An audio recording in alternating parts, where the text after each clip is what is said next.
Calculate பண்ணிக்க daily basis. இது இங்கே பண்ணிக்கலாம். இப்போ நம்ம சம்பளம் ரன் பண்ணுற இடத்துக்கு போகிறதுக்கு முன்னால் விடுமுறைகள் எப்படின்னு பார்த்தோம். இப்போ விடுமுறைகள் வந்து கடைசி ஒரு 10 இனி வரப்போகிற 10 வருஷத்தினுடைய விடுமுறைகளை நம்ம அங்கே கொடுத்துக்க முடியும்.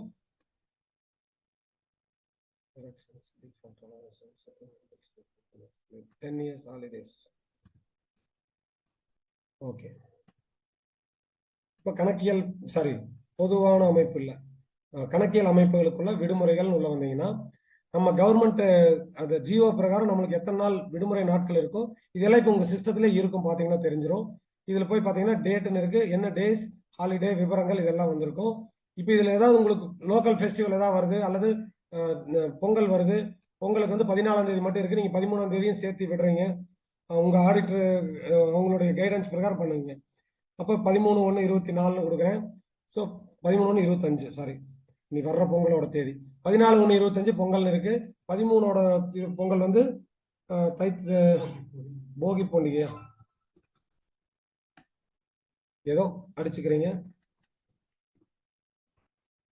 அடிச்சுட்டீங்க என்ன பண்ணணும், சேமிக்கன்னு கிளிக் பண்ணிட்டீங்கன்னா இந்த லிஸ்ட்ல ஆட் ஆயிரும். ஸோ இந்த லிஸ்ட்ல நீங்க எதெல்லாம் லீவ் நாள்னு சொல்றீங்களோ இந்த லீவ் நாட்கள், இந்த வருஷத்தோட லீவ் நாட்கள் எல்லாமே இங்க இருக்கான்னு ஆட் பண்ணிக்கங்க. கவர்மெண்ட் ஜியோ பிரகாரம் எனக்கு தெரிஞ்சு 9 நாள், தமிழ் நியூ இயர், மே தினம், சுதந்திர தினம், காந்தி ஜெயந்தி, சரஸ்வதி பூஜை, தீபாவளி, கிறிஸ்துமஸ், தைப்பொங்கல், குடியரசு தினம், இது மட்டும்தான் ஜியோல இருக்கு. இது போக வேற ஏதாவது லோக்கல் ஃபெஸ்டிவல் இருந்து ஆட் பண்ணணும்னா பண்ணிக்கங்க. ஆட் பண்றதுக்கு இங்க எந்த தேதியோ அந்த தேதியை கொடுத்துட்டு அந்த விடுமுறையினுடைய நாள் இங்கிலீஷ்லயும் தமிழ்லயும் இங்க அடிச்சுட்டு சேமிக்கன்னு கொடுத்துருங்க. சேவ் ஆகும். இவ்வளவுதான்.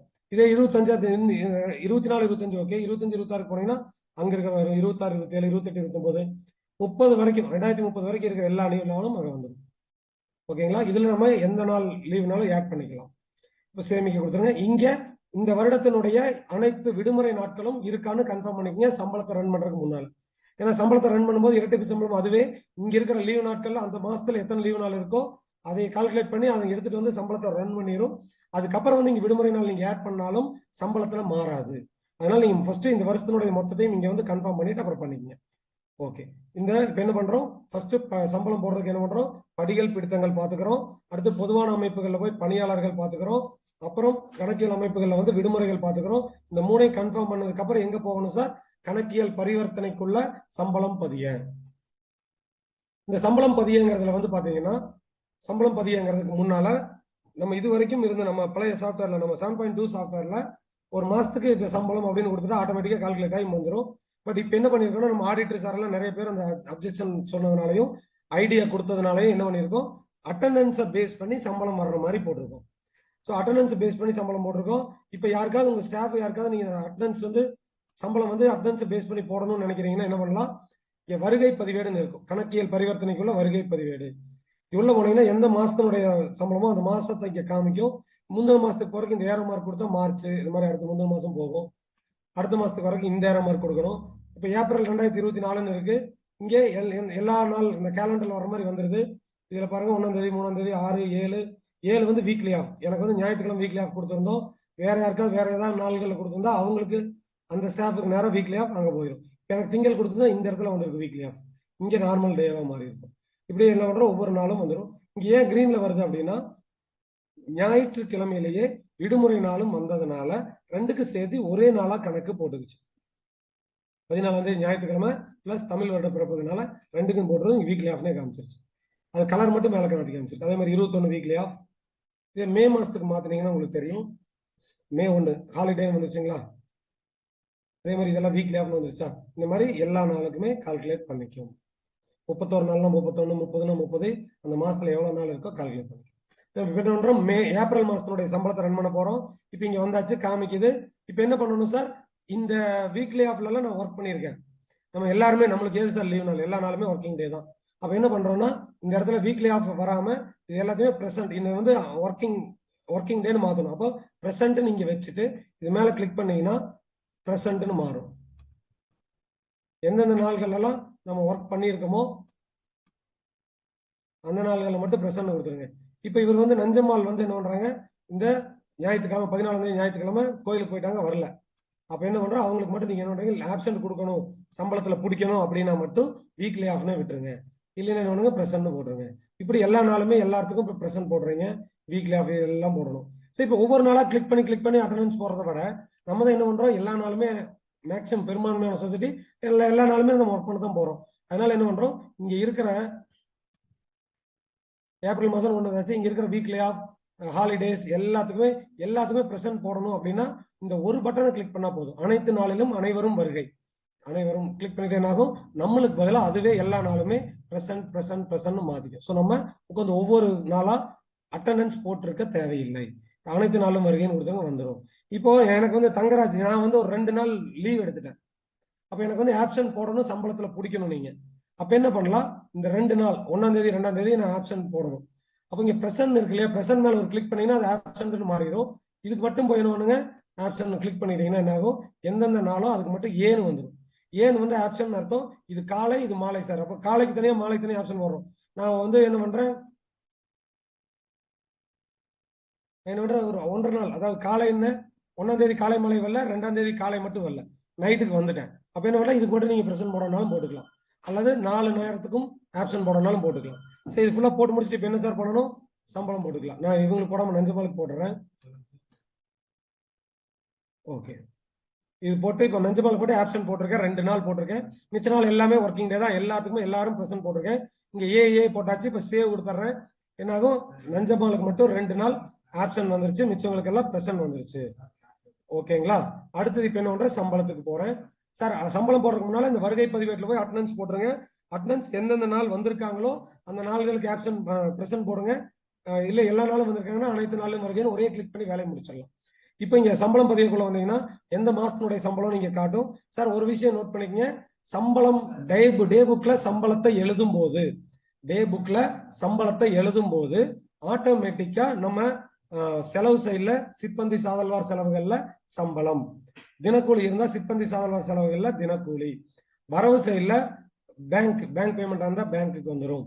அதுபோக பிடித்தங்கள் ஏதாவது வந்து பிஎஃப் பிடிச்சிருந்தா பிஎஃப், சங்க பங்கு, பணியாளர் பங்கு, பண்டிகை முன்மணம் முடிச்சிருந்தா சங்க உறுப்பினர் பிடித்தம், இதெல்லாம் ஆட்டோமேட்டிக்கா சம்பளம் சம்பந்தமான அத்தனை என்ட்ரிகளையும் நம்ம சாஃப்ட்வேர் ஆட்டோமேட்டிக்கா டே புக்ல எழுதிடும். ஸோ நம்ம இப்போ சம்பளப்பட்டியல் ரன் பண்ணும் போதே அந்த வேலை முடிஞ்சிடும். எப்படின்னு காமிக்கிறோம் பாருங்க. இப்போ நம்ம ஏப்ரல் 24 இந்த மாசத்தினுடைய சம்பளத்தை ரன் பண்ண போறோம். இந்த மாசம் மாத்தினாலே ஆட்டோமேட்டிக்கா அந்த மாசத்தினுடைய கேலண்டர் வந்துடும். 30 நாள் வரைக்கும், 1ஆம் தேதியிலிருந்து 30 வரைக்கும். இதுல இந்த ரவுண்ட் போட்டதை இன்னைக்கு நாள் அர்த்தம். அது எங்காவது வேற எங்காவது 1ஆம் தேதி 2ஆம் தேதி நிற்கும். இப்போ இந்த மாசத்துல எத்தனை ஹாலிடேஸ், எத்தனை சண்டேஸ், எத்தனை மொத்தம் ரெண்டும் கூட்டி மொத்தம் எவ்வளவுன்னு வந்திருக்கு. இங்க ஏன் சார் ஏப்ரல் 14 வரல, ஏப்ரல் 14 சண்டேலையும் வந்ததுனால ஒரே நாளா கணக்கு போட்டு வச்சு இங்க ஒரு ஏப்ரல் 14 இங்க ஒரு ஏப்ரல் 14 சண்டேக்கு ஒருக்கா கணக்கு போட்டு ஹாலிடேஸ்க்கு ஒருக்கா கணக்கு போடாது.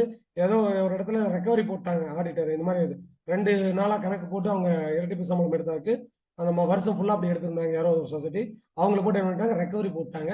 நம்ம இங்க சாஃப்ட்வேர் ஆட்டோமேட்டிக்கா கால்குலேட் பண்ணிக்கும், இப்படியே விட்டுருங்க. சரி, இப்படி விட்டுட்டு என்ன பண்ணணும், நீங்க கெட் எம்ப்ளாயிஸ்னு கிளிக் பண்ணிட்டீங்கன்னா நம்ம சம்பளம் வந்து என்ன ஆகும், ஆட்டோமேட்டிக்கா ஒவ்வொருத்தருடைய சம்பளத்தையும் இங்க ஆட்டோமேட்டிக்கா ரன் பண்ணி காமிச்சிடும். இப்ப இதுல பாருங்க, செந்தில்குமார் சம்பளம் வந்து சேலரி, சினா கன்சால்டேட்டட், எஸ்னா சேலரி, டபிள்யூனா வேஜஸ் தினக்கூலி. ஸோ எஸ்னா சேலரி, சினா கன்சால்டேட்டட் தொகுப்பூதியம், வேஜஸ்னா டபிள்யூ. இந்த மாசம் ஒர்க்கிங் டேஸ் எத்தனை சார், 30 நாள். Number of leave days, leave நாள் எத்தனை நாள், ஒர்க் ஆன் லீவ் 4 நாள் லீவ் இருக்கு. இந்த 4 நாளுமே நம்ம எல்லாருமே ஒர்க் பண்ணியிருக்கோம், அப்படி வந்துருச்சு. லாஸ் ஆஃப் பே யாருக்கெல்லாம் வந்திருக்கு சார், நஞ்சம்மாளுக்கு மட்டும் 2 நாள் போட்டோம், அந்த 2 நாளுக்கு லாஸ் ஆஃப் பே வந்திருக்கு. ஸோ இப்போ எல்லாத்துக்குமே அடிப்படை சம்பளம், டிஏ எல்லாமே ஒன்று வந்துடும். இப்போ கன்சல்டேட் பேக்கு மட்டும் டிஏ இல்லை, மற்றவங்களுக்கு எல்லாம் இருக்கு. ஹெச்ஆர்ஏ இருக்கு, மெடிக்கல் அலவன்ஸ் எல்லாம் ஒவ்வொன்றும் அதே ஆட்டோமேட்டிக்காக கால்குலேட் பண்ணிடுச்சு. வாஷிங் அலவன்ஸ் தங்கராஜுக்கு மட்டும் தான் போட்டோம், அது மட்டும் வந்துருச்சு. சைக்கிள் அலவன்ஸ் பாருங்க, அங்கே 10 ரூபாய்னு போட்டோம், இங்கே 30 நாள் ஒர்க்கிங் டே 300 ரூபா ஆட்டோமேட்டிக்காக எடுத்துட்டு வந்துடும். இதுக்கெல்லாம் வேற ஏதாவது அமௌண்ட் போட்டிருப்போம், அதனால அப்படி வந்திருக்கு. சரி, இப்போ டபுள் வேஜஸ் இரட்டிப்பு சம்பளத்தையும் அதே கால்குலேட் பண்ணிக்கும். லாஸ் ஆஃப் பே இவருக்கு 300 ரூபாய் கழிக்கணும் இல்லைங்களா, 2 நாள் வேலை செய்யல, அதனால அதை கழிச்சு 4800 ரூபாய்னு வந்துடும். அப்போ என்ன ஆகும், ஒவ்வொருத்தருடைய நிகர சம்பளம் எப்பவுமே இங்க தெரிஞ்சுட்டு இருக்கும். அடிப்படை சம்பளத்துல இருந்து மற்ற எல்லா சம்பளத்தையும் இங்க காமிச்சு உங்ககிட்ட கால்குலேஷன் பண்ணதெல்லாம் காமிச்சிட்டு ரெடியா நிக்குது. நீங்க சேவ் கொடுத்தா மட்டும்தான் சம்பள பட்டியலையும் உருவாக்கும், பிரிண்ட்டும் உங்களுக்கு தரும், டே புக்லையும் போய் எழுதும், எல்லாமே நடக்கும். இந்த சேவ் பட்டன் கொடுத்தா மட்டும்தான். இங்க ரன் பண்ணி பாக்குறது மூலமா எங்கேயுமே எஃபெக்ட் ஆகாது, எங்கேயுமே ஸ்டோர் ஆகாது, எதுவுமே நடக்காது. நீ சேவ் பட்டன் கொடுக்கணும். அதுக்கு முன்னால இப்ப செக் கொடுத்திருந்தால் சம்பள பட்டியலாக இருந்து சம்பளம் பேங்க் பேமெண்ட் பண்ணியிருந்தோம்னா அதுக்குன்னு ஒரு செக் கொடுத்துருப்போம். அந்த செக் நம்பர் இங்க கொடுத்துட்டு என்ன பண்றீங்க, இங்க எந்த தேதியில் கொடுத்தாலும் வரும். இப்போ நான் வந்து ஃபார் எக்ஸாம்பிள் 2/5 கொடுக்குறேன். ஏப்ரல் 24 சம்பளத்தை மே 2ஆம் தேதி கொடுக்குறேன். மே 1ஆம் தேதி லீவு, 2ஆம் தேதி பேங்க்ல கொடுக்குறேன். அப்போ இந்த தேதி கொடுத்துட்டு என்ன பண்றேன், இங்க சேவ்ங்கிற பட்டன் நான் கிளிக் பண்றேன். நல்லா பாத்துங்க, நான் இதுக்குள்ள வந்து ஒண்ணுமே பண்ணல, எந்த ஒரு ஃபிகரும் நான் நீங்க டைப் பண்ணல, எல்லாம் அதுவே வந்துருச்சு. ஒரே ஒரு முறை செலக்ட் பண்ணிட்டேன். அட்டெண்டன்ஸ் போட்டேன். அந்த சம்பளம் ஒவ்வொருத்தருடைய ஸ்கேல் கொடுத்ததை வச்சு, அட்டெண்டன்ஸ் கொடுத்ததை வச்சு ஆட்டோமேட்டிக்கா இங்க சம்பளங்களை அதுவே உருவாக்கி கொண்டு வந்து நிக்குது. இனி என்ன பண்ண போது, எந்த தேதியில பட்டுவாடா பண்றோமோ அந்த தேதி இங்க கொடுத்துட்டு சேவ்ங்கிற பட்டன் நீங்க கிளிக் பண்ணிட்டீங்க அப்படின்னா இம்மாத சம்பளம் வெற்றிகரமாக பதியப்பட்டு விட்டதுன்னு வந்துடும். சரின்னு கொடுத்துருங்க. ஓகேங்களா? இந்த சேவ் கொடுத்தா மட்டும்தான் இந்த பிரிண்ட்ங்கிற இந்த ஆப்ஷனே வரும். இந்த சம்பள பட்டியலை ரன் பண்ணி முடிச்சாச்சு, இனி பிரிண்ட் எடுக்கணும். இதுக்கு வந்து மறுபடியும் இதை நோட்ல பார்த்து அப்படியே எழுதி சம்பள பட்டியல்ல கையெழுத்து போட்டு ரேக வச்சு எல்லாம் பண்ணலாமா சார்? வேண்டாம். அப்ப என்ன பண்ணலாம், இங்க வந்து இது மட்டும் பண்ணிக்கலாம். செக் நம்பர் வந்து எல்லாம் இங்க கொடுத்துக்கிறேன். செக் டேட்டு,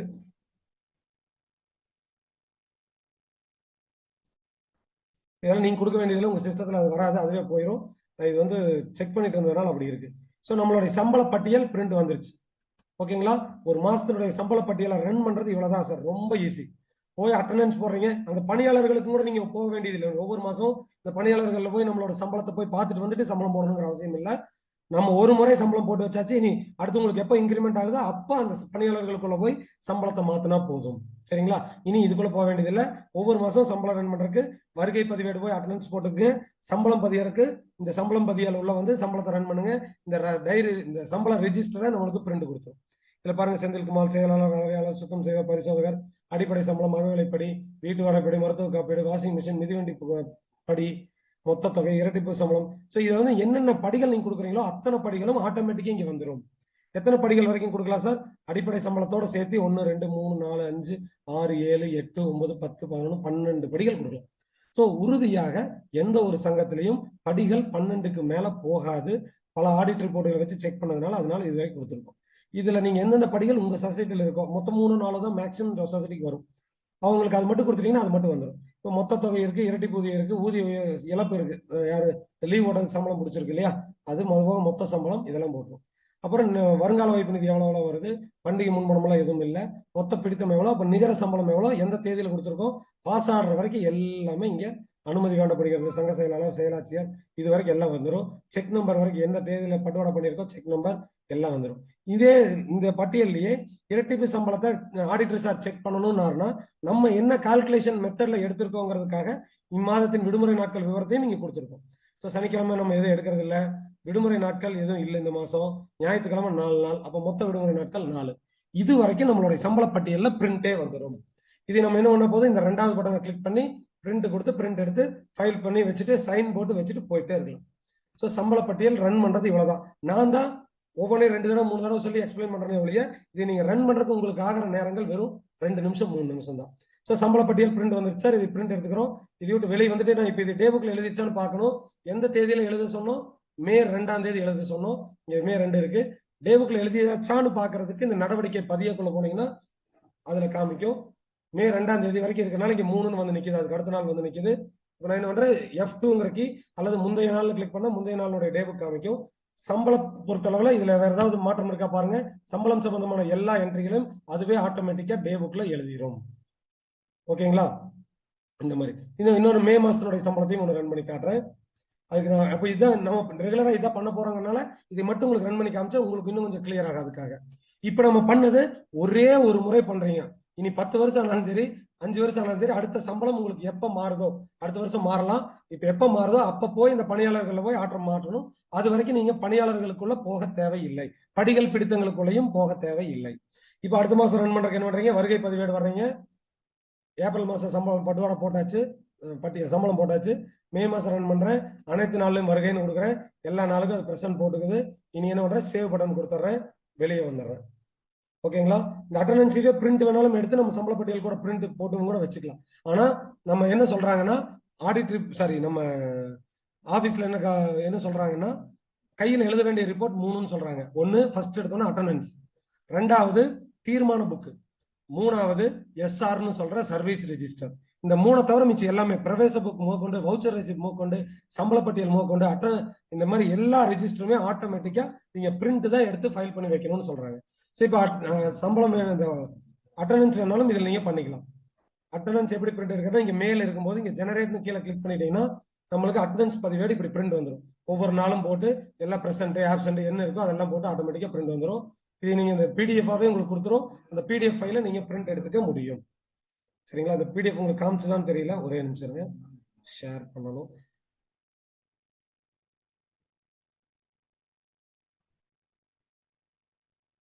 ஓகே, சம்பளம் வந்து அந்த ரிஜிஸ்டர் வந்து உங்களுக்கு இங்க பாஸ் ஆகல.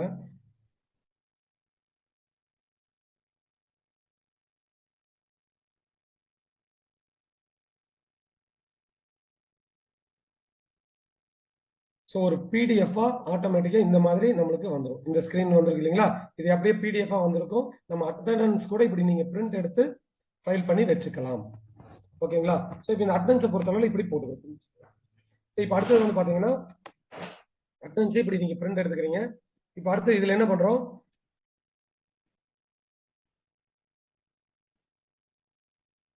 அட்டெண்டன்ஸை பிரிண்ட் எடுத்துக்கிறோம். இந்த மே மாசத்தோட அட்டெண்டன்ஸ் பிரிண்ட் எடுத்தாச்சு. நீ என்ன பண்ற? இதை விட்டு நான் வெளியே வந்துடுறேன். எக்ஸிட் கொடுத்து வெளியே வந்துடுறேன். உள்ள வருகை பதிவேடு போறீங்க. எந்த மாசம்னு செலக்ட் பண்றீங்க. கீழே அனைத்து நாளில் வருகை கொடுக்குறீங்க. சேவ் கொடுத்துறீங்க.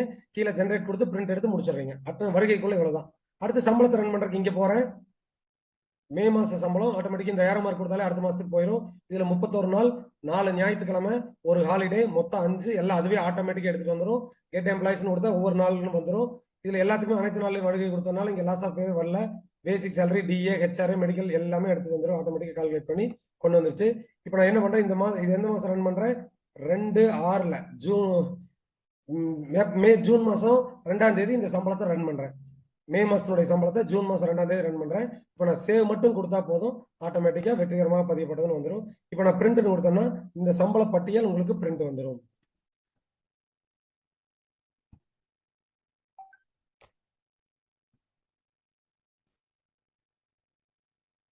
இப்படி சம்பள பட்டியல் பிரிண்ட் எடுத்துக்கலாம். இவ்வளவுதான் சார் ஒரு மாசத்துக்கான சம்பள பட்டியலை ரன் பண்றது. இவ்வளவுதான். இதில் நம்ம கவனிக்க வேண்டிய விஷயம் என்னன்னா, நடவடிக்கை பதியக்குள்ள 2/6 போய் பாத்தீங்கன்னா இந்த சம்பளம் சம்பந்தமான என்ட்ரிகள் எல்லாத்தையும் இங்கே எழுதியிருக்கும். எழுதிருக்குங்களா? சேமிப்பு கணக்கு, பேங்க்ல இருந்து வெளியே போனது இந்த அமௌண்ட், சம்பளம் இது ரொக்கமா கொடுத்துருக்கும் போல இருக்கும். இது எல்லாமே வந்திருக்கு. சம்பளம் ரொக்கம். ஏன்னா மிச்சம் 3 பேருக்கு நம்ம வங்கி பட்டு வாடான்னு கொடுக்கல. ஒருத்தருக்கு மட்டும் தான் ரொக்கம் வங்கி பட்டு வாடான்னு கொடுத்தோம். அதனால அவங்களுக்கு மட்டும் என்னாச்சுங்க சரி கட்டல வந்திருக்கு. மிச்சம் எல்லாத்துக்கும் 4 பேத்துல 3 பேத்துக்கு ரொக்கத்துல வந்திருக்கு. ஒருத்தருக்கு மட்டும் சரி கட்டல வந்திருக்கு. என்ன ரீசன்னா, தங்கராஜுக்கு மட்டும் தான் நான் என்ன பண்ணிருக்கேன், வங்கி பட்டுவாடாவா சம்பளத்தை கொடுத்துருக்கேன். அதனால இது மட்டும் அட்ஜஸ்ட்மெண்ட்ல இங்க வந்திருக்கும். தங்கராஜ் சம்பளம் அட்ஜஸ்ட்மெண்ட்ல வந்திருக்கும். ஓகேங்களா? ரைட்டு. இந்த சம்பளம் வந்து தனித்தனியா காமிக்குது. சேர்த்து காட்டணும்னா அது மேல F1 கொடுத்தா போதும் நான் சொல்லியிருக்கேன். இப்ப ரொக்கம் எவ்வளவோ அதை காமிக்கும். பட் உள்ள எழுதுறது ஒவ்வொருத்தரும் தனித்தனியா எழுதினா கூட டே புக்ல பிரிண்ட் வரும்போது சம்பளம் மொத்தம் 67,366 ரூபாய் சம்பளம். அது இந்த அளவு கேஷ் இங்க பத்தாதனால மைனஸ்ல போகும். அதெல்லாம் வரும். சரி கட்டல் இங்க 1118.55 ரூபா வந்துருச்சு. அதுக்கான அட்ஜஸ்ட்மெண்ட் என்ட்ரி இங்க வந்துடும். பேங்குக்கு பிடித்தங்களுக்கான அட்ஜஸ்ட்மெண்ட்ல இருந்து எல்லாமே இங்க ஆட்டோமேட்டிக்கா கொண்டு வந்துடும். ஓகேங்களா? இந்த மாதிரி என்ன சம்பளம் சம்பந்தமான எல்லா என்ட்ரியுமே டே புக்ல ஆட்டோமேட்டிக்கா கொண்டு வந்து எழுதிக்கும். கிளியரா? இப்போ நம்ம என்ன பண்றோம்? வருகை பதிவோடு போய் வருகை கொடுத்துட்டு வெளியே வந்துடுறோம். சம்பளத்துல போய் எந்த மாசம் கொடுத்துட்டு அதையும் சேவ் பண்ண மட்டும் போதும். சம்பள பட்டியல பிரிண்டும் கொடுத்துருச்சு. அதை டே புக்ல போய் ஆட்டோமேட்டிக்கா எழுதவும் வச்சிருச்சு. இதுல நம்ம வரவுல என்ன செலவுல என்ன நம்ம ஒவ்வொரு முறையும் எதையும் நம்ம கொடுத்துட்டு இருக்க தேவையில்லை. எதையும் நம்ம கத்துக்கவே தேவையில்லை. ஆட்டோமேட்டிக்கா நம்ம சாஃப்ட்வேரை உங்களுக்கு கொண்டு வந்துடும். சம்பளம் பதிகிறது இவ்வளவுதான் சார். இதுல ஏதாவது சந்தேகம் இருக்குங்களா? இதுல தினக்கூலி யாராவது இருந்தாங்க அப்படிங்கிற பட்சத்துல ஆட்டோமேட்டிக்கா என்ன ஆகும், அங்க சிப்பந்தி சார்ந்த செலவுகள்ல தினக்கூலிங்கிற ஹெட்லையும் அந்த அவர் தினக்கூலியினுடைய சம்பளத்தை போட்டு கொண்டு வரும். நஞ்சமாலவே தினக்கூலியா மாத்திரம். உங்களுக்கு அலவன்ஸ் டிடக்ஷன்ஸ் எல்லாம் எதுவும் வராது. இங்க வேஜஸ் மட்டும் தான் இருக்கும். வேஜஸ் கொடுத்துட்டீங்கன்னா எவ்வளவு ஒரு நாளைக்குன்னு வரும். 250 ரூபாய்னு கொடுத்துறீங்க. 150 ரூபாய் என்னவாது கொடுத்துறீங்க. கொடுத்துட்டு சேவிக்க டிடக்ஷன்ஸ் வராது. இப்போ 250 ரூபாய் கொடுத்தாச்சு. இப்போ சேவ்னு கொடுத்தாச்சு. பணியாளர் விவரம் வெற்றிகரமாக சேர்க்கப்பட்டதுன்னு வந்துடும். நஞ்சமாலுக்கு மட்டும் என்ன பண்ணியிருக்கோம் சார்? நஞ்சமாலுக்கு மட்டும் தினக்கூலியா கொடுத்துருக்கோம். இப்போ கணக்கியல் பரிவர்த்தனையில அட்டண்டன்ஸ் போறோம். ஜூலை மே போட்டாச்சு, ஜூன் போட்டாச்சு. ஜூன் போடல. இப்போ அனைத்து நாளிலும் வருகைன்னு கொடுத்துட்டு இப்போ என்ன பண்றேன், சேவ்ங்கிற பட்டன் கொடுக்குறேன். ஸோ சேவ் ஆயிடுச்சு. எல்லா நாளும் வந்திருக்கும். இப்போ சம்பளத்துக்கு போறீங்க. சம்பளத்தில் என்ன பண்றோம்? ஜூன் மாசம் ரன் பண்ணிக்கிறோம். இந்த லீவ் நாளால அதே கணக்கு போட்டு கொண்டு வந்துருச்சு. கெட் எம்ப்ளாயிஸ்னு கொடுத்தாச்சு. இவங்களுக்கு வேஜஸ் ஆட்டோமேட்டிக்கா வந்துருச்சு. பாத்தீங்களா? வேஜஸ் 30 நாள்ல கணக்கு போட்டு எல்லாம் 7500 வந்துருச்சு. பிடித்தமெல்லாம் எதுவும் இல்லை. ஸோ 7500 250 வீதம் 30 நாளைக்கு 7500 வந்துருச்சு. எல்லாம் போட்டு ஆட்டோமேட்டிக் கொண்டு வந்துருச்சு. இது சம்பளம் எந்த தேதிக்கு மாற்றணும்? 1/7க்கு மாற்றணும். 1/7 கொடுத்துட்டு சேவ் மட்டும் கொடுத்துட்றோம். ஆட்டோமேட்டிக்காக என்ன ஆகும்? சம்பளம் போடும்போது சம்பளம் எவ்வளோ, தினக்கூலி எவ்வளோ, ஒவ்வொன்றும் தனித்தனியாக அங்கே காமிச்சிடும். இந்த சம்பளத்தை பாருங்க சார், நம்மளுக்கு தேவையானதெல்லாம் வந்துருச்சுங்களா? சம்பளம் இதுக்கு முன்னால் போட்ட சம்பளம் மாதிரி இங்கே வந்துருச்சு. தினக்கூலி தனியாக போட்டுருச்சு.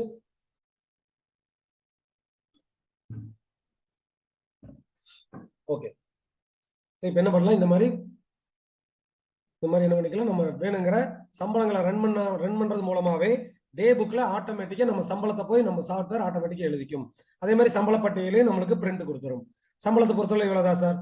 அடுத்தது போறேன். சம்பளத்தை அதிகமா நம்ம சிரமப்படுவீங்கன்னு நான் நினைக்கிறேன். என்ன ரீசன்னா, அந்த படிகள் பிடித்தங்கள்ல போய் கொடுக்கும்போது இந்த வீடியோ பார்த்துட்டே கொடுங்க, அல்லது டவுட் இருந்துச்சுன்னா எனக்கு கேட்டே கொடுங்க, ஆட்டோமேட்டிக்கா வந்துடும். ஒரு தடவை செட் பண்ணிட்டா போதும். அதனால ஒரே ஒரு முறை நீங்க கரெக்ட் பண்ணி கொடுத்துருங்க. ஓகே, அட்டெண்டன்ஸ், சம்பளம் இதெல்லாம் முடிஞ்சு. இனி அடுத்தது நீங்க இப்போ நம்ம பிராக்டிக்கலா திங்க் பண்ணுவோம். இப்போ நம்ம 1ஆம் தேதி